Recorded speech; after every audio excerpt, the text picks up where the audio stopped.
Hello అండి అందరికీ welcome back to ఉమాప్రకాష్ 143. ఎలా ఉన్నారండి? అందరూ బాగున్నారా? నేనైతే చాలా బాగున్నానండి. మీరు అందరూ కూడా బాగుండాలని మనస్ఫూర్తిగా కోరుకుంటున్నాను. ఈ వీడియో వచ్చేసి బోటి మామిడికాయ కర్రీ అండి. బోటి మామిడికాయ ఎలా వండాను, ఎలా చేశాను, బోటి ఎలా చేశాను అనేది ఈ వీడియోలో అయితే చూపిస్తాను. వీడియో లాస్ట్ వరకు చూడండి, ఎక్కడ స్కిప్ చేయొద్దు. ఫస్ట్ వీటికి కావాల్సింది వేడి నీళ్ళు అండి. నేను స్టవ్ మీద వేడి నీళ్ళు అయితే పెట్టుకున్నాను. ఈ లోపు ఆ బోటి అదే బ్యాగ్ టైప్ ఉంటుంది కదండి, అందులో పేగులు అవి ఉంటాయి, అవన్నీ కూడా సపరేట్ చేసుకోవాలి. అవన్నీ పేగులన్నీ కూడా సపరేట్ చేసుకొని ఒక పెద్ద చీపురు పుల్లతో పేగులన్నీ కూడా తిరగవేసుకోవాలండి. అలా తిరగేసుకోవడం వల్ల అందులో ఉన్న వేస్టేజ్ అంతా కూడా పోతుంది.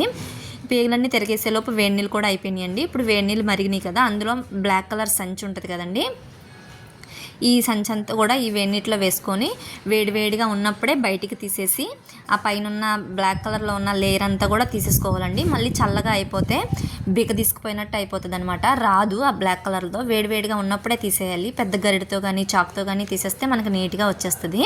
నేను క్లియర్గా ఒక షార్ట్ వీడియో చేసి నేను మీకు చూపిస్తానండి. ఈ వీడియోలో మీకు క్లియర్గా నేను చూపించలేకపోతున్నాను.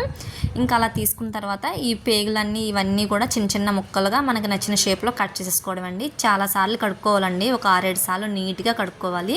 అలా కడుక్కొని అంతా కూడా పక్కన పెట్టేసుకున్నాక ఇప్పుడు దీంట్లో కావాల్సింది మామిడికాయలు కదండి. నేను 2 మామిడికాయలు అయితే తీసుకున్నానండి, 2 పెద్ద సైజు ఉల్లిపాయలు, ఒక 5-6 పచ్చిమిరకాయలు, ఇవన్నీ కూడా చిన్న చిన్న ముక్కలుగా కట్ చేసి పక్కన పెట్టుకున్నాను.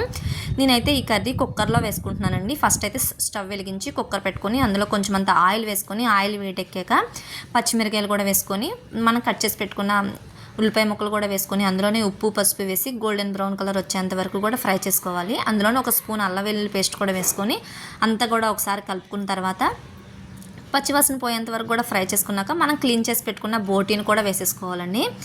బోటీ కూడా వేసేసుకొని చక్కగా అంతా కూడా కలుపుకోవాలి. అందులోనే స్పైసీకి దానికి తగ్గట్టు కారం కూడా యాడ్ చేసుకుంటున్నానండి. నేను పచ్చిమిరకాయలు అయితే వేసాను, మీరు కారం చూసి వేసుకోండి, మీరు తిన్న బట్టి. అంతా కూడా కలిపేసుకున్నాక కారం వేసుకున్నాక ఒక చిన్న గ్లాస్ వాటర్ వేసుకొని కుక్కర్ విజిల్స్ పెట్టేసుకోవడం అండి. నేను కొంచెం బోటి ముద్దురుగా గట్టిగా ఉన్నట్టయితే ఒక 6-7 విజిల్ పెట్టుకుంటే చక్కగా ఉడికిపోతుందండి. కొంచెం లేతగా ఉంటే ఒక 4 విజిల్ పెట్టుకుంటే సరిపోతుంది. ఇంకా విజిల్స్ పెట్టాక ఆవిరిపోయాక మూత తీసేసాక అందులో కొంచెం వాటర్ అయితే ఉంటుందండి. ఆ వాటర్తోనే మనం మామిడికాయ ముక్కలు వేసి ఉడికించేసుకోవచ్చు. పులుపు అడ్జస్ట్ చేసుకొని మామిడికాయ ముక్కలు అయితే వేసుకోవాలండి. మామిడికాయ ముక్కలు వేసుకొని ఒక విజిల్ పెట్టుకుంటే సరిపోతుంది, కానీ నేను విజిల్ పెట్టలేదండి, వాటర్ ఎక్కువగా ఉన్నాయి కదా అని అలాగే ఉడికించేసాను. ఒక 10 నిమిషాలు అయ్యాక చక్కగా ఉడికిపోతుంది. ఇంకా లాస్ట్లో కొంచెం కొత్తిమీర వేసుకొని ఒక 5 నిమిషాలు ఉంచాక స్టవ్ ఆఫ్ చేసేసుకోవడం అండి. మనం మామిడికాయ వేసాం కాబట్టి వేరే మసాలా పొడి ఏమి వేయాల్సిన అవసరం లేదు. ఇందులో చాలా బాగుంటుందండి, పుల్ల పుల్లగా. ఒకసారి ట్రై చేయండి మీరు కూడా. మీ అందరికీ చిన్న రిక్వెస్ట్ అండి, నా వీడియోస్ కానీ మీరు చూస్తున్నట్టయితే నా ఛానల్ని అయితే సబ్స్క్రైబ్ చేసుకోండి, లైక్ చేయండి, షేర్ చేయండి. మీరు ఇచ్చే లైక్ చాలా సపోర్ట్గా ఉంటుందండి. Thanks for watching.